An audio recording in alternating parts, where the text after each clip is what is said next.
वो परमेश्वर जिसने आकाश और धरती को बनाया, जिसने स्वर्ग और नरक को बनाया, जिसने हमें और आपको बनाया। मैं कई बार ये सोचकर बड़ा अचंभा होता है कि उसने हमें बनाया, लेकिन बाइबल कहती है उसने हमें अपनी समानता और स्वरूप में रचा, अपने जैसा बनाया है। मैं उसने हमसे इतना प्रेम किया कि उसने हमें अपना स्वरूप दिया, अपनी समानता दी, अपनी बुद्धि का अक्स दिया। हालेलुया। ताकि हम उसको समझ सकें। आपको परमेश्वर ने बुद्धि क्यों दी है? क्यों उसने अपनी समानता दी है? ताकि आप उसको समझ सकें,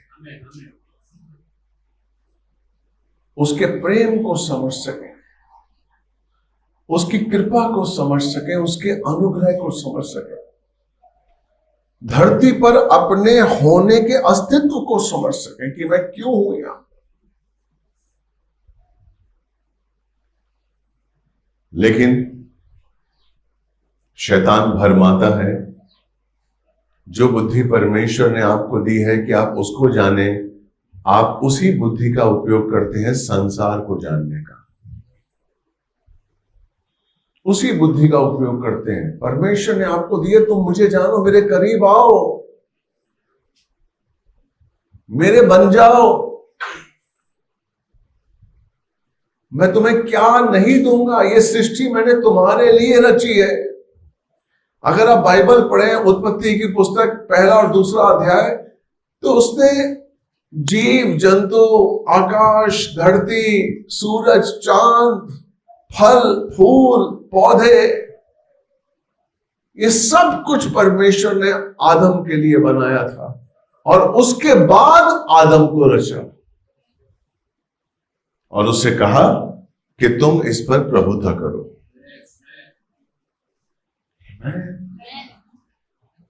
अपनी सांसें उसने हमारे अंदर डाली।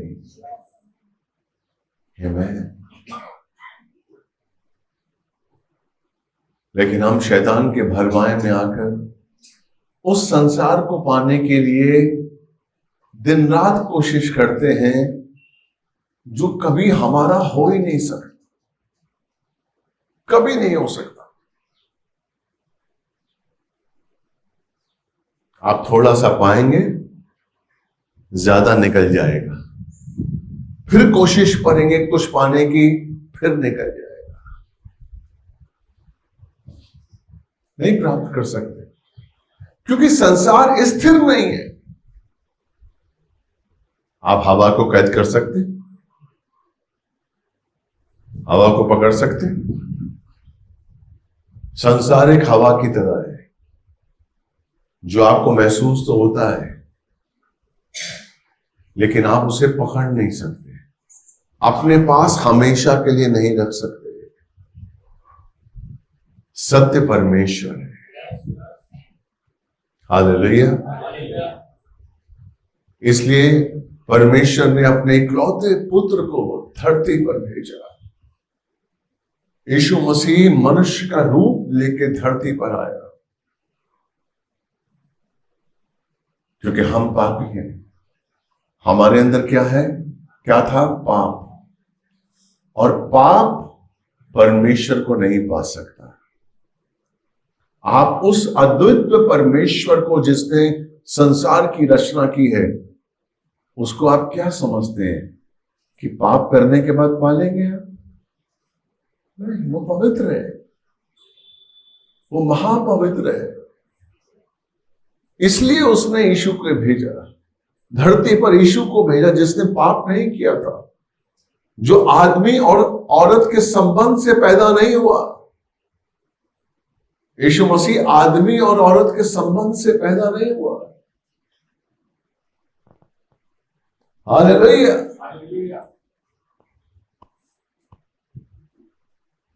आमीन।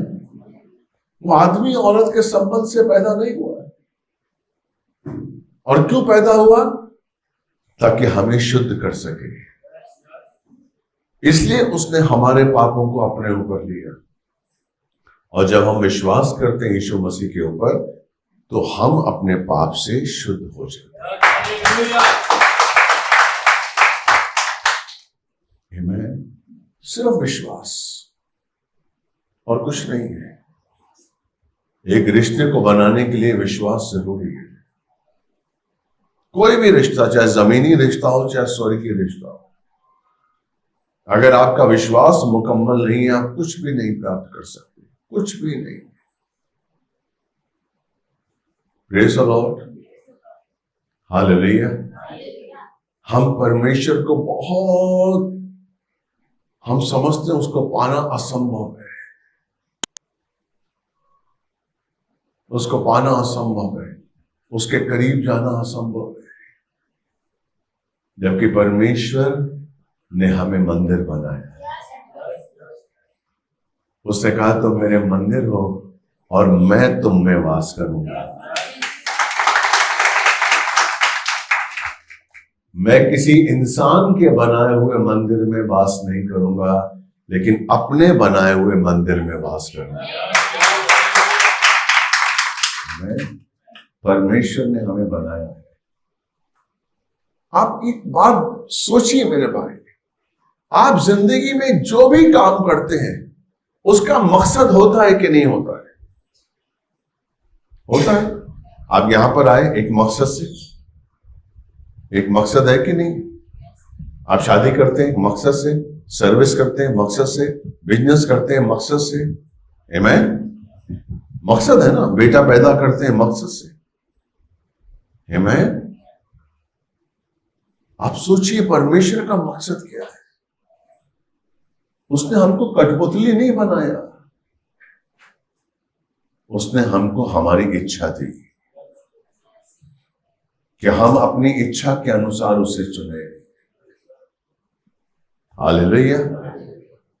आज आप यहां पर अगर हैं तो ये परमेश्वर की कृपा है।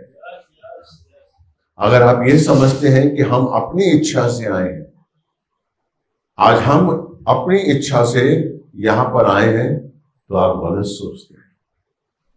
ये परमेश्वर है जिसकी आत्मा ने आपको बोझ दिया कि आप यहां पर आए हैं। आज जो भी परमेश्वर काम करेगा वो उसकी आत्मा के द्वारा काम करेगा। आज आपके जीवन में परमेश्वर सुख देगा, ज्ञान देगा, बुद्धि देगा, समझ देगा, ताकि आप उस तक पहुंच सके, ताकि आप उसको जान सके। उसको जानना बहुत जरूरी है।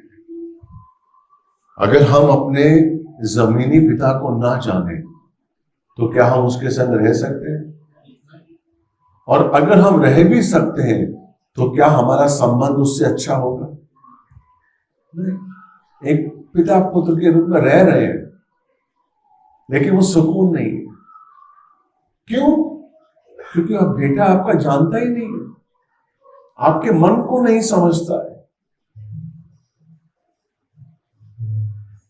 आपकी योजनाओं को नहीं जानता है, आपके दर्द को नहीं जानता है। हालेलुया,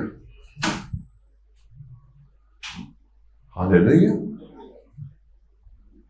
आप एक ही घर में रह रहे हैं, एक रूम में आपका बेटा रह रहा है, एक रूम में आप रह रहे हैं, लेकिन अगर वो आपको नहीं जानता है तो क्या सुख आप अपने बेटे का भोग पाएंगे? चाहे आप उसे दौलत से माला माल कर दें, फिर भी आप वो सुख नहीं भोग पाएंगे। और अगर आप उसे आधी रोटी दें और वो आपके पास बैठे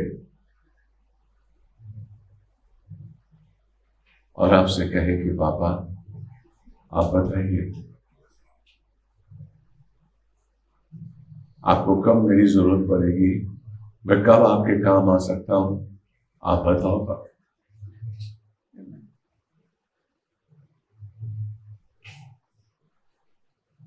आमीन। ये सबसे बड़ा खजाना है। ये सबसे बड़ा खजाना है कि आपकी दौलत आपका बच्चा है, आपका वंश है जो आपको समझता है। ये दौलत है जो आपको समझता है, आपकी गरीबी को, आपके दर्द को, आपकी मेहनत को समझता है, आपके इमोशन को समझता है, आपके प्रेम को समझता है। इससे बड़ा कोई सुख नहीं है। मुकेश अंबानी ने भले ही कितने माले का घर बना लिया है, लेकिन हो सकता है बाप बेटे रोज नहीं मिलते हैं। कई माता पिता ने अपने बच्चों को यूरोप भेज दिया, अमेरिका भेज दिया, लाखों रुपए बच्चे कमा रहे हैं, लेकिन वो एक समय का भोजन नहीं खाते साथ में। ये सुख नहीं है। हम आज भौतिक चीजों में भागते जा रहे हैं, और भौतिक चीजों में भागते हुए हम सोच नहीं रहे कि हम कितना क्या क्या खो रहे हैं। हमको नहीं चाहिए हमारे बेटे की 2 लाख की पगार। हमको नहीं चाहिए कि मेरा बेटा 5 लाख रुपए महीना कमाए। मैं चाहता हूं मेरा बेटा रात का खाना मेरे साथ खाए।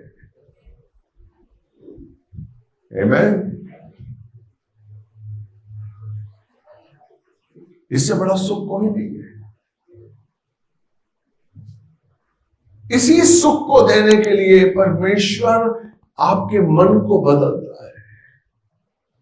इसी सुख को वो चाहता है कि आप इस धरती पर भोगे।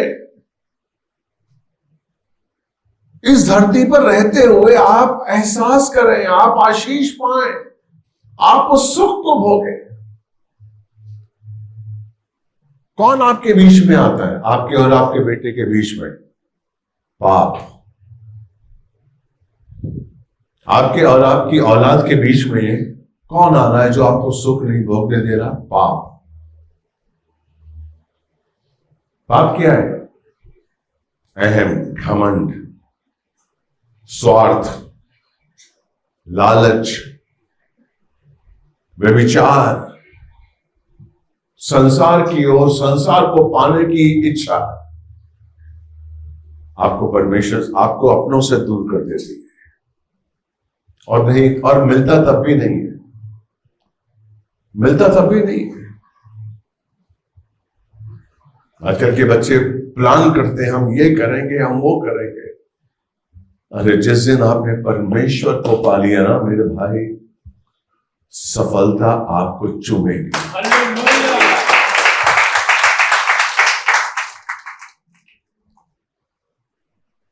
हालेलुया। मूसा 40 दिन 40 रातें परमेश्वर के सम्मुख बिना खाए बिना पिए रहता था। आप किसके लिए भाग रहे हैं? रोटी के लिए, मकान के लिए, पैसों के लिए? किसके लिए रोज सुबह शाम तक मेहनत करते हैं? करिए, बुरी नहीं। पैसा कमाना कुछ बुरा नहीं है, लेकिन साथ ही साथ उससे संबंध बनाइए, उसके साथ संबंध बनाइए। उससे कहिए कि पापा, पिता, मैं आपको जानना चाहता हूं, मैं आपको जानना चाहता हूं, आपकी जो योजनाएं मेरे लिए है मैं जानना चाहता हूं। Praise the Lord. उससे कहिए। हालेलुया। जब आपका बेटा आपको पापा बोलता है ना, आपके अंदर एक एहसास होता है कि मेरे बेटे ने मुझे पापा कहा। बोल बेटा, क्या बात है, क्या चाहिए? इमीडिएट आप अपने अधिकारों को साथ में लिए उसकी सुनते हैं। क्या चाहिए बेटा? क्योंकि उसने आपको पापा कहा है। यही बाइबल बताती है कि हमें अपने परमेश्वर को पापा कहना है। उसको पापा बना लीजिए, उससे डरिए मत। यीशु मसीह इसीलिए धरती पर आया, उसने हमें शुद्ध किया, पवित्र किया, ताकि हम उसकी भलाई को देख सकें, ताकि हम उसके प्रेम को देख सकें, ताकि हम महसूस कर सके कि वाकई वही हमारा पापा है, उसी ने जन्म दिया है। बाइबल कहती है मां की कोख में आपको डालने से पहले, मां की कोख में आपको जन्म देने से पहले परमेश्वर ने आप पर अपना चित्त लगाया है। आमीन। दूर कौन कर रहा है आपको परमेश्वर से? आपका पाप, आपका पाप जो जाने अनजाने होता है। आप समझते हैं आप पाप नहीं कर रहे, यस। आप समझते हैं ये संसार की रीति है, झूठ बोलना, धोखा देना, किसी का हक मारना, अपना काम पूरा करना, अपना काम पूरा हो जाए भाई हमारा, ये सब चीजें आप समझते हैं आम है, ये हमें करना ही चाहिए। ये नहीं करेंगे तो हम कैसे जिएंगे? लेकिन यही चीजें आपको आपके सुख से दूर करती है। परमेश्वर आपको सुख देने के लिए तैयार है। हालेलुया। हमें परमेश्वर के सामने कैसे आना है? लोग समझते हैं कि परमेश्वर का वचन मानना, परमेश्वर की आज्ञाओं को मानना, परमेश्वर की आज्ञाओं को पे चलना बड़ा मुश्किल है, बहुत मुश्किल है। कैसे मानेंगे? इतनी आज्ञाएं परमेश्वर ने दी हैं, बहुत मुश्किल है परमेश्वर की आज्ञाओं को मानना। मैं आज आपको एक बहुत सीधा साधा रास्ता बताता हूं, बहुत सीधा साधा रास्ता जो आपको जीवन देगा और आपको आशीष देगा। हालेलुया। बहुत सीधा साधा रास्ता मैं आज आपको बता रहा हूं। अगर आपने इस रास्ते को अपना लिया, जो मैं आज आपको बता रहा हूं, भजन संहिता 62 का 8, जो मैं आपको बता रहा हूं, अगर आपने इसको अपना लिया, आप हमेशा अपने परमेश्वर को अपने पास पाएंगे। मैं आपको सच कह रहा हूं, सच कह रहा हूं। भजन संहिता 62 का 8वां वचन पढ़िए बेटा। हे लोगों, हर समय उस पर भरोसा रखो, उससे अपने अपने मन की बातें खोल कर कहो। आमीन। खोल के कहो। हालेलुया। मेरी बाइबल में क्या लिखा है? फिश बाइबल में, हालेलुया, 62 का 8। बहुत अच्छा इन्होंने भी बताया है, लेकिन मैं उसमें कुछ आपको बताना चाहता हूं। मैं पढ़ता हूं। हे लोगों, हर समय उस पर भरोसा रखो, अपने हृदय उसके सामने उड़ेल दो। परमेश्वर हमारा शरण स्थान है। आप में क्या लिखा हुआ? आपकी बाइबल में क्या लिखा? दोबारा पढ़िए, 62 का 8। हे लोगों, हर समय उस पर भरोसा रखो, उससे अपने मन की बातें खोल कर कहो। खोल कर कहो, कुछ भी छुपाओ मत।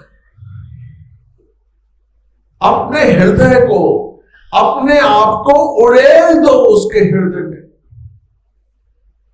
मैं आपको सबसे आसान तरीका बता रहा हूं परमेश्वर के करीब जाने का, अपनी आशीषें पाने का।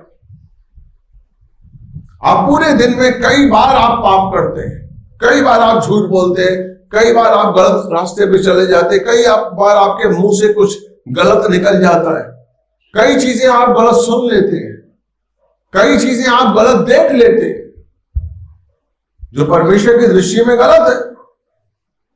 Praise the Lord. वो क्या कहता है कि अपने हृदय को, अपने आप को उसके हृदय पर उड़ेल दो। खुलेपन से कैसे उड़ेलेंगे बताइए? हालेलुया। जब आप रात को सोने से पहले, सबसे पहले मैं आपको बताऊं कि आपको अपने पिता के सामने ईमानदार रहना है। ईमानदारी बहुत जरूरी है। अपने पापा के सामने, जो सर्वशक्तिमान है, जिसने हमें रचा है, आपको ईमानदार रहना है। यहां पर कैसे उड़ेलना है?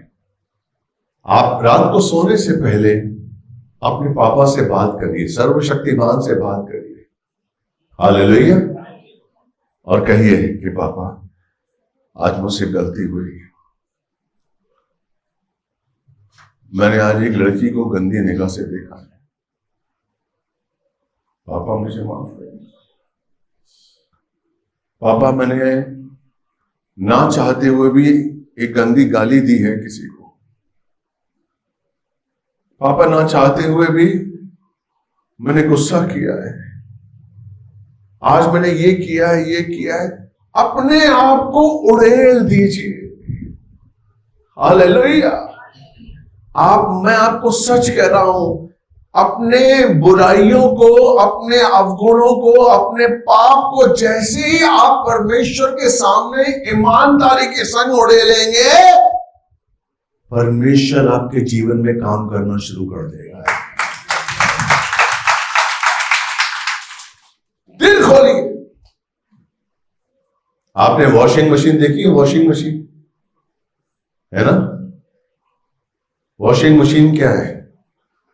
अपने जितने हैं गंदे कपड़े आप डालते हैं, बटन दबाते हैं और साफ होके बाहर आते हैं। ये वॉशिंग मशीन का सिलसिला है। अगर आपने शुद्ध होना है तो अपने आप को परमेश्वर के चरणों में डाल दो, खुलेपन से। आप ये कहें कि मुझसे कभी पाप ही नहीं होता, आप गलत हैं, आप झूठ बोलते हैं। आप ये कहें कि मैंने कभी झूठ ही नहीं बोला है, आप गलत बात कर रहे हैं। आमीन।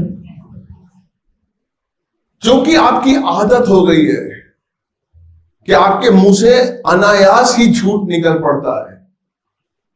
आप शरीर की अभिलाषा में इतने प्रभावित हो गए हैं, आपका शरीर आपके ऊपर इतना प्रभावित हो गया है कि आप आत्मा के अनुसार चल ही नहीं रहे, शरीर के अनुसार ही चल रहे हैं आप।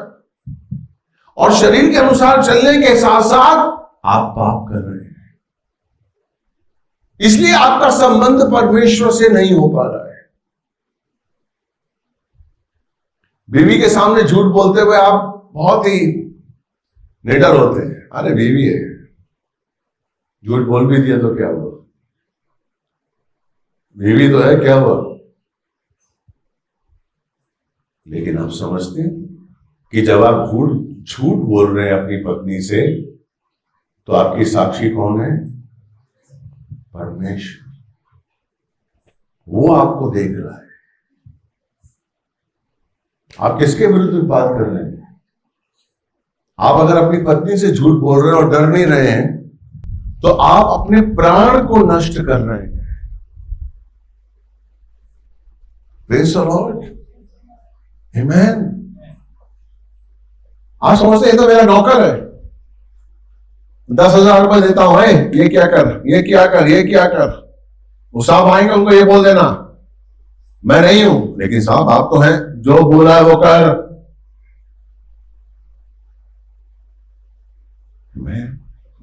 आप क्या समझते हैं कुछ पल का सुख आपको जीवन भर रहेगा? ये कुछ पल का जो सुख है ना, वो आपको परमेश्वर से दूर कर देगा, आपकी योजनाओं से दूर कर देगा, और शैतान आपके जीवन में काम करना शुरू कर देगा। हालेलुया। क्यों मैं झूठ बोलूं? क्यों मैं धोखा दूं? आप इतने कमजोर हैं कि बिना झूठ बोले आप अपनी रोटी नहीं कमा सकते। इतने कमजोर हैं हम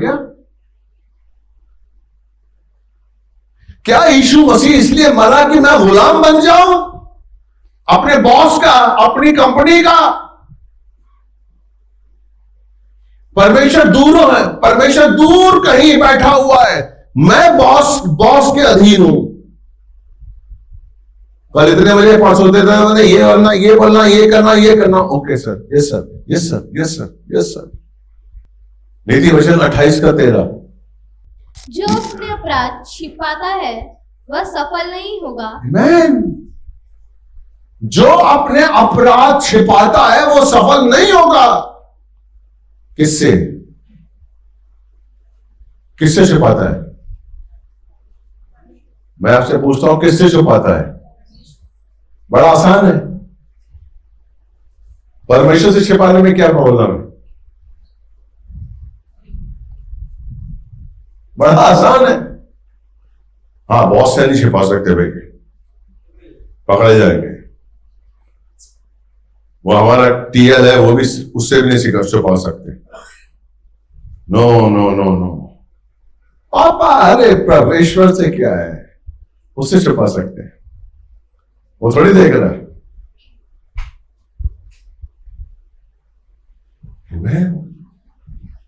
दोबारा पढ़ो बेटा। जो अपने अपराध छिपाता है वह सफल नहीं होगा। आप क्यों नहीं सफल हो रहे हैं? आप रोटी खा रहे हैं। सफलता का क्या परिभाषा क्या है? कभी सोचिए आपने सफलता की परिभाषा क्या है? रोज का 10 लाख कमाना सफलता है। आपका बैंक बैलेंस करोड़ों रुपया, वो सफलता है। क्या सफलता है? परमेश्वर की शांति। अगर आप में परमेश्वर की शांति नहीं है मेरे भाई, और आप चांदी और सोने के थाल में खाना खा रहे हैं, आपसे गरीब कोई नहीं है।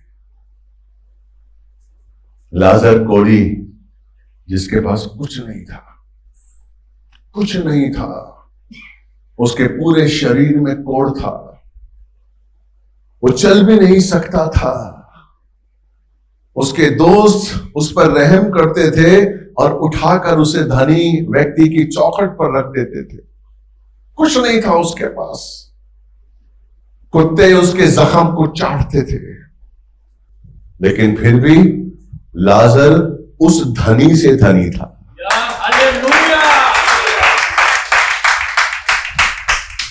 क्योंकि जब वो मरा, उस लाजर को लेने के लिए स्वर्गदूत आए, और जब ये धनी व्यक्ति मरा, उसे गाड़ा गया। ऐसे धन का क्या लाभ? कुछ फायदा नहीं है। क्यों? उस धन का आप क्यों फायदा समझते हैं कि अरे यार, उसका लड़का अभी 25 साल का है और देखो 2 लाख रुपए कमा रहा है, मेरा बेटा ना कमाए, मेरी बेटी ना कमाए। मैं अपने बेटे को इंजीनियर बनाऊंगा, मैं अपने बेटे को डॉक्टर बनाऊंगा, चाहे कुछ भी हो जाए। आप अपने बेटे को डॉक्टर बनाइए, आप अपने बेटे को इंजीनियर बनाइए, लेकिन अगर उसके दिमाग में आपने इस शिक्षा को नहीं डाला तो कोई फायदा नहीं है। हम परमेश्वर की शिक्षा को अपने बच्चों को नहीं देते हैं। हम समझते हैं कि सीख जाएगा यार, क्या हुआ, अभी तो 16 साल का ये है, उम्र है, सीख जाएगा, सीख जाएगा। अभी इसे इंजीनियरिंग का पार्ट सिखाओ। आप जो पढ़ाई करवाते हैं ना ब्रदर, जैसे एग्जाम खत्म होता है वो भूल जाता है कि उसने क्या पढ़ा था। उसे याद ही नहीं रहता कौन सी पुस्तक मैंने पढ़ी, किस राइटर की बुक मैंने पढ़ी है। उसका मकसद होता है एग्जाम को बस पास करना, बस और कुछ नहीं। लेकिन इस पढ़ाई का मकसद होता है जीवन प्राप्त करना। इसलिए वो कहता है, दोबारा पढ़ो 28:13।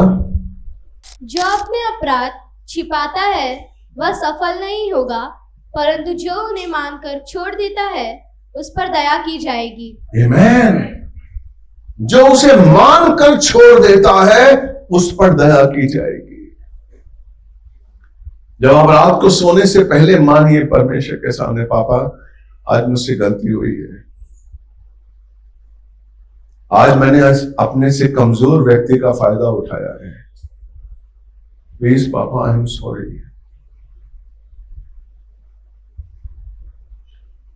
मेरे मन में गलत विचार आए, कोई नहीं जानता, मेरा पति नहीं जानता, मेरे बच्चे नहीं जानते, मेरी बेटी, मेरा बेटा, कोई नहीं जानता, लेकिन मैंने अपने मन में आज एक गलत विचार को देखा है। पापा मुझे माफ करिए। परमेश्वर आपको शुद्ध करेगा। कुछ मत करिए उपवास। उसके साथ ईमानदार बन जाइए कि और आप, ताकि आप अपने आप को पहचान सकें। आपको पता है ये जो क्रिया है ये आपको अपने आप को जानने में सहायक सिद्ध होगी।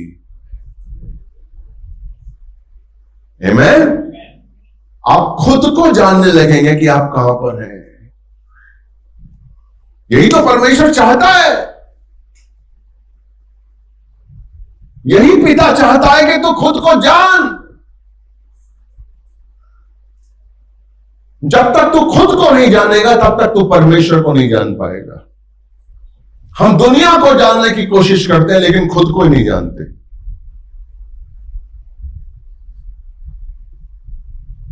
अगर मैं यहां पर सबसे पूछूं कि 2 मिनट में अपना डेफिनेशन दीजिए कि आप कौन हैं, आप नहीं दे पाएंगे। 2 मिनट आप बताइए आप कौन हैं। आप सोचने लगेंगे। आपकी आइडेंटिफिकेशन क्या, अगर मैं आपसे पूछूं आप नहीं बता पाएंगे। आप नहीं जानते कि मैं अगले 5 मिनट में क्या करने वाला हूं।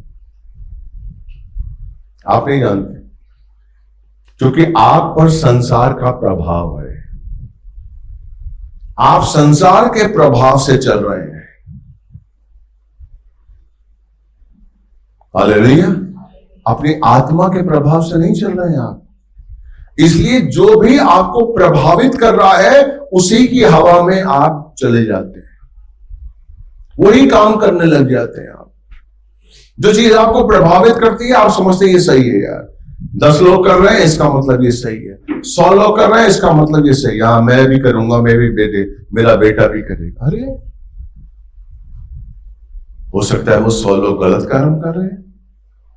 Praise the Lord. क्योंकि आपके पास कोई सहायक नहीं है, क्योंकि आपने पिता से संबंधी भी नहीं बनाया कि ऐसे समय में आपको पिता बताए कि तुझे क्या करना है।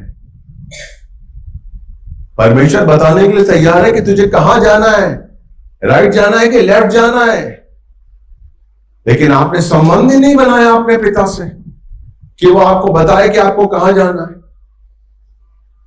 ये जो मैं आपको बता रहा हूं ये संबंध बनाने का है। अपने आप को उसके हृदय में उड़ेल दो ईमानदारी से, उड़ेल दो छोटी सी छोटी बातें,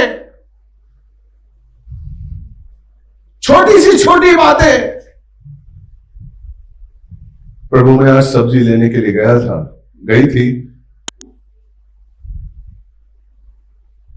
और उस सब्जी वाले से मैंने 50 रुपए की सब्जी ली, लेकिन उस सब्जी वाले ने मुझे धोखे में 70 रुपए वापस कर दिए, 20 रुपए ज्यादा दे दिए। मुझे पता था उस समय कि उसने ज्यादा दे दिए, लेकिन फिर भी मैं चली आई। मैंने थोड़ी मांगे, मैंने गलती नहीं की, मैंने थोड़ी मांगे, उसने खुद गलती से दे दिए। परमेश्वर आपने दिए। आमीन। हम समझते हम जीत गए, लेकिन मैं आपको बता दूं आप हार गए। आप हार गए। आपने अपनी आत्मा को बेच दिया 20 रुपए के लिए। उस 20 रुपए के लिए आपने अपनी आत्मा को गिरवी रख दिया। आमीन। मैं कलीसिया चलाते हुए सालों हो गए। कई लोग मुझे ब्लेस करते हैं, मेरे हाथ में देते हैं। मैं पूछता हूं किसके लिए? मेरे लिए, चर्च के लिए। मेरे पास ये चर्च के लिए, ये आपके लिए नहीं चाहिए मुझे। कोई देख रहा है मुझे? देने वाले ने देखा मुझे क्या करना है? नहीं, मेरा पिता देख रहा है। हालेलुया। रोज परमेश्वर के सामने अपने हृदय को उड़ेलिए। पूरा दिन जो आपने किया है, गलत किया है, सही किया है, जो कुछ किया है, उसके सामने उड़ेल दीजिए कि पापा आज मैंने ये क्या। अरे ईमानदारी से मैं आपको चैलेंज करता हूं, उसी पल, उसी दिन से आपके अंदर परमेश्वर की पवित्रता भरने लगेगी। आपके अंदर परमेश्वर का सामर्थ्य बढ़ने लगेगा। आप अपने आप को बलवंत महसूस करने लगेंगे।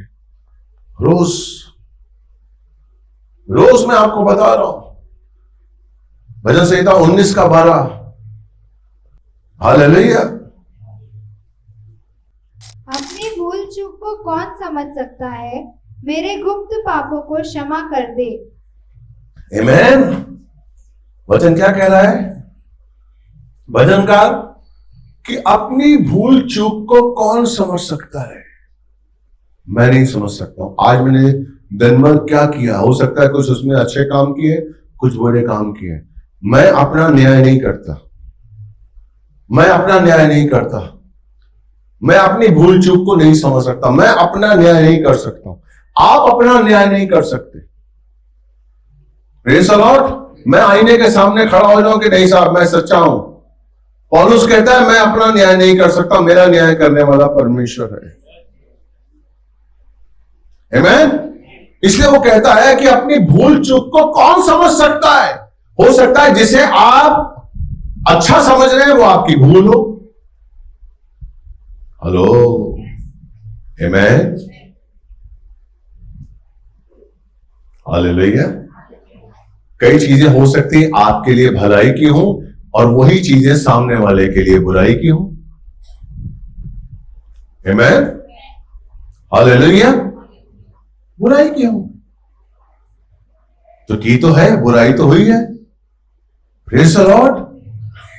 मुझे कौन सा जीवन जीना है? पवित्र। मैं कब जाऊंगा यीशु के पास? जब मैं पूरी तरीके से पवित्र रहूंगा। चर्च आप ये मत समझिए कि मेरा 20 साल से चर्च आना और बाइबल पढ़ना और यहां पर कुर्सियां लगाना और यहां पर मेहनत करना, नहीं मेरी बहन, नहीं। परमेश्वर आपको इससे नापेगा नहीं। मत्ती 7:22-23 में लिखा हुआ है कि नहीं, हे प्रभु कहने वालों से नहीं, जो मेरे पिता की इच्छा पर चलते हैं। पिता की इच्छा क्या है? मैं पवित्र हूं, तुम भी पवित्र बनो। आमीन। वो पाप को बर्दाश्त नहीं करता है।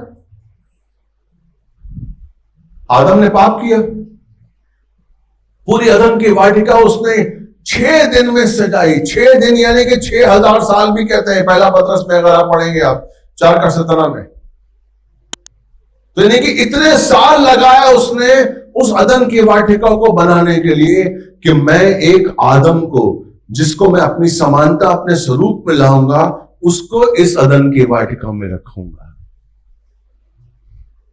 और परमेश्वर उससे मिलने के लिए धरती पर अदन की वाटिका में आता था। लेकिन उसके एक पाप ने, आदम ने पाप किया और परमेश्वर ने उसे निकाल दिया। Out, out. आप ये समझिए कि आप चर्च आते हैं, सज धज के आते हैं, हालेलुया हालेलुया बोलते रहते हैं, तो परमेश्वर खुश हो जाएगा? नहीं। उसकी इच्छा पर चलते हैं कि नहीं? उसके अनुसार आप जीवन जी रहे हैं कि नहीं? हालेलुया। इसलिए वो कहता है कि उसकी भूल चूक को कौन समझ सकता है। इसलिए बाइबल कहती है, मेरे पास आओ, यिर्मयाह 33:3, यिर्मयाह 33:3, मेरे पास आओ और प्रार्थना करो। Praise the Lord. हम दूर से ही प्रार्थना करते हैं। हम जब प्रार्थना करते हैं तो हमारे और बीच के परमेश्वर का बीच का बहुत गैप होता है, क्योंकि हम रटी रटाई चीजों को मांगते हैं। हम ये सोचते ही नहीं है कि परमेश्वर तो जीवित है, परमेश्वर और मेरे जीवन में काम कर, मुझे बता आज मैं कैसे चलूं, आज मेरा जीवन तेरे ऊपर है, आज मुझे बता मैं किस रास्ते पे चलूं। आपको पता है आज क्या काम करने वाले हैं? प्रार्थना करिए कि परमेश्वर आज मैं किसी काम में न किसी को धोखा दूं, न किसी को मैं झूठ बोलूं। आज कम से कम मैं आज तो अपने आप को शुद्ध करूं। आमीन। कल तक जो हो गया, मुझे आज से नया जीवन जीना है, क्योंकि यीशु मसीह मेरे लिए मरा और मर के जिंदा हो गया। क्या लिखा हुआ पढ़ा? पढ़िए। मुझसे प्रार्थना कर, मुझसे प्रार्थना कर, मुझसे। इधर उधर मत भाग, इधर उधर मत भाग, अपने अंकल को मत बुला। जब विपत्ति होती है अपने अंकल को मत बुला, अपने चाचा को मत बुला, अपनी चाची को मत बुला। मुझसे प्रार्थना कर, मुझसे प्रार्थना कर। आगे, और मैं तेरी सुनूंगा, और मैं तेरी सुनूंगा। तेरा चाचा फोन नहीं उठाएगा। जब आप विपत्ति में आएंगे, चाचा को फोन करेंगे, उसका फोन स्विच ऑफ होगा, चाची का फोन स्विच ऑफ होगा, आपको अपनों का फोन स्विच ऑफ होगा, जैसे उन्हें पता लग जाएगा। और अगर नहीं पता होगा और आपने फोन किया कि पाप चाचा मैं बोल रहे हैं, हाँ बोल चाचा, कैसे बेटा, कैसे सब ठीक ठाक? अच्छा मुझे 25,000 रुपए की जरूरत है। अच्छा ठीक है, तू मुझे 2 मिनट में फोन कर। बस वो 2 मिनट 2 साल तक नहीं आएंगे। वो क्या कहता है? मुझसे प्रार्थना कर, मैं तेरी सुनूंगा, मैं सुनूंगा। मैं दुनिया में कोई सुने ना सुने, मैं सुनूंगा।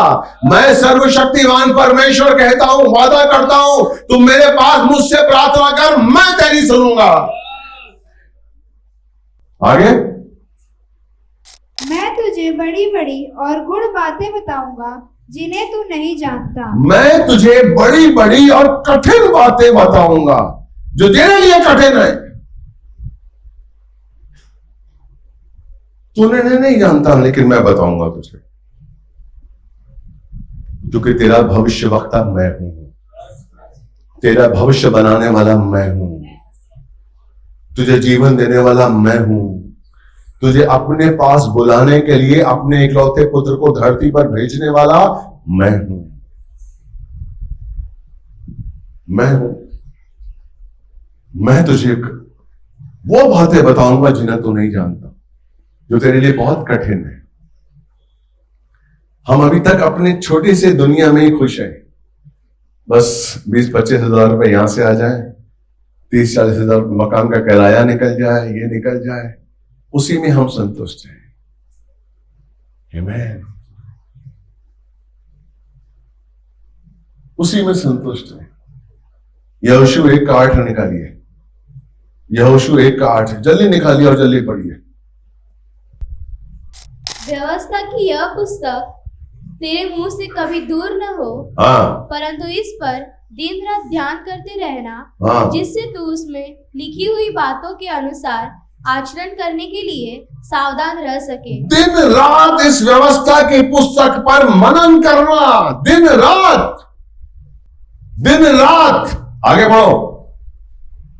तब तू अपने मार्ग को सफल बना सकेगा और सफलता प्राप्त करेगा। आमीन। हर आदमी सफलता प्राप्त करना चाहता है, रातों को जागता है। दिन रात इस पर मनन कर, जो मैंने कहा है उसको समझ ले, जो मैंने कहा है उसके अनुसार चल। दिन रात इस पर मनन कर, इसको अपने चित्त से कभी दूर मत होने दे, अपने मन से कभी दूर मत होने दे, तू सफलता प्राप्त करेगा। आमीन। ये उसका वादा है, ये उसका वादा है। क्यों? क्योंकि इन वचनों में, जो वचन आप मनन करेंगे, उसमें जीवन है, उसमें सच्चाई है, उसमें आपके हर सवाल का जवाब है। इन सारे वचनों में आपके हर सवाल का जवाब है। जब आप परमेश्वर को अपने पूरे मन को समर्पित करते हैं ना, उड़ेलते हैं, परमेश्वर आपको नया बनाता है। Praise the Lord. भजन संहिता 119 का 73, 73, जल्दी पढ़िए। तेरे हाथों ने मुझे सृजा और संवारा है, मुझे समझ दे कि मैं तेरी आज्ञाओं को सीख सकूं। आमीन। तेरे हाथों ने मुझे संवारा है, सृजा है, पहले तो रचा है फिर संवारा है। संवारने के लिए क्या क्या किया उसने? आपको बुद्धि दी, अपनी आत्मा दी, ये ज्ञान दिया, वो आपको संवार रहा है। यही तो भजनकार की खासियत है। एजरा नबी ने कहा है कि तूने मुझे सृजा और संवारा है, मुझे समझ दे। सबसे पहला इसका एक पार्ट, पहला भाग अगर हम समझ लें कि तूने मुझे सृजा है और संवारा है, तूने मुझे, ये अगर हम समझ लें कि मुझे सृजने वाला कौन है, जब आप दिन रात इस बात को मनन करेंगे, मुझे सृजने वाला मेरा माँ बाप जमीनी नहीं है, मेरा पिता है, मेरा परमेश्वर है। तूने मुझे सृजा और संवारा है। अब दूसरे पार्ट पर आते हैं, मुझे समझ दे कि मैं तेरी आज्ञाओं को सीखूं। आमीन। हम अपने आप को इतना बलवान समझते हैं, इतना ज्ञानी समझते हैं, 4 हमने लाइनें पढ़ ली, 4 हमने अध्याय पढ़ लिए, समझते कि हमें सब कुछ आ गया है। वो भजन का एजरा कहता है कि मैं तेरी आज्ञाओं को मानने से पहले सीखना चाहता हूं। मुझे सीखने की समझ दे कि मैं तेरी आज्ञाओं को समझूं, तभी तो मानूंगा। आमीन। हम बिना समझे, हम बिना सीखे मानने के लिए तैयार हो जाते हैं। यस आमीन, मैं करूंगा, और उसके बाद फुस। वो क्या कह रहा है? मुझे सुनने के लिए कान दे, मुझे समझ खोल, ताकि मैं तेरी आज्ञाओं को सीख सकूं। आमीन। एक बच्चा अपने पिता के पास आता है, बताइए पापा आपको क्या जरूरत है? आप किस तकलीफ में है मम्मी? आप किस तकलीफ में है पापा? मैं उन आज्ञाओं को सीख सकूं। इतनी कृपा कर दे, इतनी कृपा कर दे। क्या आपने कभी ऐसी प्रार्थना की है? मैं सीखना चाहता हूं तेरी आज्ञाओं को, मैं मनन करना चाहता हूं तेरी आज्ञाओं को, क्योंकि जब मैं सीखूंगा और जब मैं मनन करूंगा तो मेरा अंतर मन तुझ में ही बना रहेगा। हालेलुया। मेरे मन में सिर्फ तू ही रहेगा, मेरे मन की आंखों को ज्योतिर्मय कर देगा तू। हालेलुया। मुझे सब कुछ, जब मैं नजर उठाऊंगा, जब मैं मांगूंगा तो मुझे तू ही दिखेगा, और यही मैं चाहता हूं, मैं तुझे खोजूं। यिर्मयाह 29 का 12 और 13वां, जल्दी पढ़ो। जब तुम मुझे पुकारोगे और मेरे पास आकर मुझसे प्रार्थना करोगे और मैं तुम्हारी सुनूंगा। आमीन। आगे, तुम मुझे ढूंढोगे और पाओगे, क्योंकि तुम संपूर्ण हृदय से मुझे ढूंढोगे। संपूर्ण हृदय से। मैं आपको सच कह रहा हूं, जब तक आप संपूर्ण हृदय से उसे नहीं खोजेंगे, वो आपको नहीं मिलेगा, वो आपको नहीं मिलेगा, आपको नहीं मिलेगा। आप चर्च आए, घर बंद करके आए, है ना, और घर की चाबी एक ही है आपके पास, और घर पहुंचने के बाद आपको पता लगता है कि चाबी खो गई। आप उसको कैसे ढूंढेंगे? आप पूरा अपना पूरा दिल, पूरा मन, पूरा उसमें लगा देंगे। यहां तो नहीं, यहां तो नहीं, एक एक रास्ते को, एक एक पत्थर को देखेंगे, यहां तो नहीं गिरी, मैं यहां से आया था, मैं यहां से आया था, मैं यहां से आया था। यहां तो नहीं गिरी, यहां तो नहीं गिरी चाबी। क्यों? क्योंकि घर बंद है और चाबी एक है। आमीन, हालेलुया। जिस तरह आप उस चाबी को ढूंढ रहे हैं, उसी तरह परमेश्वर को ढूंढिए। जिस दिन आपने परमेश्वर को ढूंढना शुरू कर दिया अपने जीवन में, अपनी हर बात में, कि मुझे परमेश्वर चाहिए, मुझे प्रभु चाहिए, मेरी बुद्धि पर प्रभु चाहिए, मेरे मन में प्रभु चाहिए, मेरी आत्मा पर प्रभु का आशीष हो, प्रभु मुझसे प्रभु बात करे। आमीन। उसको खोजिए।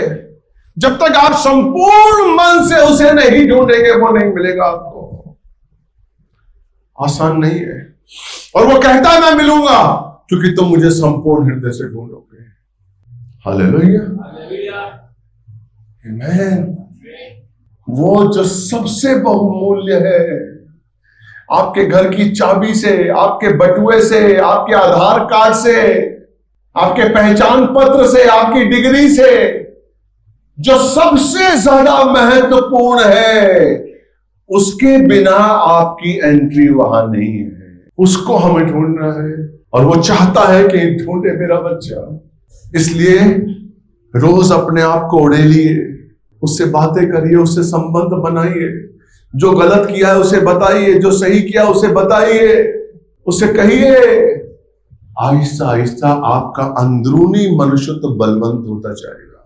फिर आप गलत बातें नहीं करेंगे, फिर आप गलत बातों को अंदर आते हुए रोकेंगे। नो, ये कल ये गलत बात हुई थी मुझसे, और ये कल गलत बात को मैंने परमेश्वर के सामने रखा, आज नहीं। नो नो नो नो, इसमें पैसा मिल रहा है, 1000 मिल रहा है, 2000, नो, ये बात गलत है। आमीन। तो अपने आप को उड़ेलिए परमेश्वर के चरणों में, और रोज नया बनिए, रोज नए हो जाइए, रोज नए हो जाइए, रोज नए हो जाइए। मैं आपको सच कह रहा हूं, आप कुछ ही दिनों में देखेंगे आपका स्वरूप बदल गया है, आपका सोचने का तरीका बदल गया है। आप खुद ही देखेंगे, अपने आप को खुद नहीं पहचान पाएंगे आप। मैं सच कह रहा हूं, आप खुद अपने आप को नहीं पहचान पाएंगे। सिर्फ ये छोटी और ईमानदारी पद्धति को अपनाकर, हालेलुया, मुझे सशक्त बनना है, मुझे पवित्र बनना है, मुझे प्रभु के आने की राह देखनी है, यही मेरा लक्ष्य है और कुछ नहीं है। आमीन। मुझे उस पिता को खोजना है जो मेरा है, जिसने मुझे धरती पर एक उद्देश्य के लिए भेजा है। मेरा यहाँ रहना एक उद्देश्य है, सिर्फ जीना और खाना पीना और मरना मेरा उद्देश्य नहीं है। मेरा ये उद्देश्य प्रभु से मिलने का है, प्रभु का होने का है, उसका स्वभाव, उसकी समानता में जीने का है। हालेलुया। मैं विश्वास करता हूं आज का वचन आपको अच्छा लगा। बहुत है, मैं इसको लिंगर ऑन कर सकता हूं, लेकिन मैं चाहता हूं आप इसको मनन करें। ये जो मेरे वचन है ये YouTube पे भी आते हैं, नेक्स्ट वीक आपको मिलेंगे। प्लीज इसको देखिए, समझिए, आज घर जाकर इसको मनन करिए, और आज रात से ही बैठ जाइए प्रभु के चरणों में। जो आपने किया है आज सच सच साबित, सच सच उसके सामने हो गए थे। यस, जो गलत किया वो भी, जो गलत किया वो पहले हो गए। वो जो 2 प्रार्थना करने वाले थे, एक फारिसी था, वो कह रहा था कि साहब मैं तो हफ्ते में 2 बार प्रार्थना करता हूं, 2 बार उपवास करता हूं। हालेलुया। और एक दूसरा था चुंगी देने वाला, वो कहता मैं आपकी तरफ देख भी नहीं सकता क्योंकि मैं पापी हूं। बस अपने आप को चुंगी लेने वाला बनाइए, चुंगी लेने वाला बनाइए अपने आप को। इस अंतिम समय में मेरी बहन, मेरे भाई, अपने आप को पूरी तरह से प्रभु में उड़ेल दीजिए। हम इंसान हैं, हम शरीर में हैं, हम गलत देख सकते हैं, हम गलत सुन सकते हैं, हम गलत बोल सकते हैं, लेकिन वही चीज हम प्रभु के सामने रखें रात को सोते समय कि प्रभु आज मुझसे ये गलती हो गई है, मैंने अपनी पत्नी को दुख दिया है, मैंने अपने पड़ोसी को गलत निगाह से देखा है, जो कह, प्लीज मैं आपको सच कह रहा हूं, आप कुछ ही दिनों में देखेंगे कि आप पवित्र होते जा रहे हैं। आप में एक अंदरूनी शक्ति आ रही है, आपके अंदर अंदरूनी शक्ति आ रही है। मैं आपको सच कह रहा हूं, ये वचन अगर आपने ग्रहण कर लिया, ये वचन को अगर आपने अपना बना लिया, आपका जीवन बदल जाएगा। मैं आपको चैलेंज करता हूं, आपका जीवन बदल जाएगा। कितनों को महसूस हो रहा है? हालेलुया। मेरी बहन, मेरे भाई, मैं निवेदन करता हूं, क्योंकि परमेश्वर ने मुझे आपका पासवान बनाया, मेरी सबसे पहली इच्छा है कि मेरा चर्च का हर सदस्य पवित्र रहे। आमीन। ताकि जब यीशु आए तो हम पूरी कलीसिया के रूप में साथ में जाए। कोई भी गलत चीज अपने अंदर मत आने दीजिए। उसके सामने अंगीकार करिए, वो निकल जाएगा, निकल जाएगा। अंगीकार करके देखिए। मेरा विश्वास है उसके नाम में सामर्थ है, उसकी उपस्थिति में सामर्थ है। जब हम उसको साक्षी बनाकर उसको सामने रखेंगे कि पिता तू सामने है, आज पिता मैं तेरे सामने हूं, आज मैं अंगीकार कर रहा हूं, आज मैं ये कह रहा हूं, आज मैंने ये किया, ये किया, ये किया, ये किया। मैं सच कह रहा हूं, पिता उसी समय आपको शुद्ध करेगा, आपको सामर्थ्य बनाएगा, और आप रोज नए बनते जाएंगे। और मैं विश्वास करता हूं जब नेक्स्ट वीक आप आएंगे, एक अच्छे गवाह बनकर आएंगे और आशीष प्राप्त करेंगे। कितने लोगों को आज का वचन अच्छा लगे? आमीन।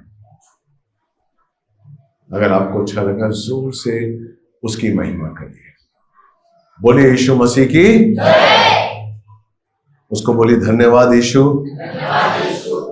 तूने मुझे बताया कि मैं कैसे पवित्र हो सकता हूं। तूने मुझे बताया कि मैं अपने अंतरतर को कैसे बलवंत कर सकता हूं। धन्यवाद प्रभु। जब मैं आज शाम को तेरे साथ आऊं, जब मैं आज शाम को तेरे पास बैठूं, प्रार्थना करता हूं तू साथ में रहना, तू मेरे साथ रहना, ताकि मैं अपने आप को तेरे सामने खाली कर सकूं और तू अपने सामर्थी वचनों से, सामर्थी आत्मा से तू मुझे भर दे, ताकि मैं नया बन जाऊं। यीशु मसीह के नाम से आमीन। जोर से तालियां बजाइए।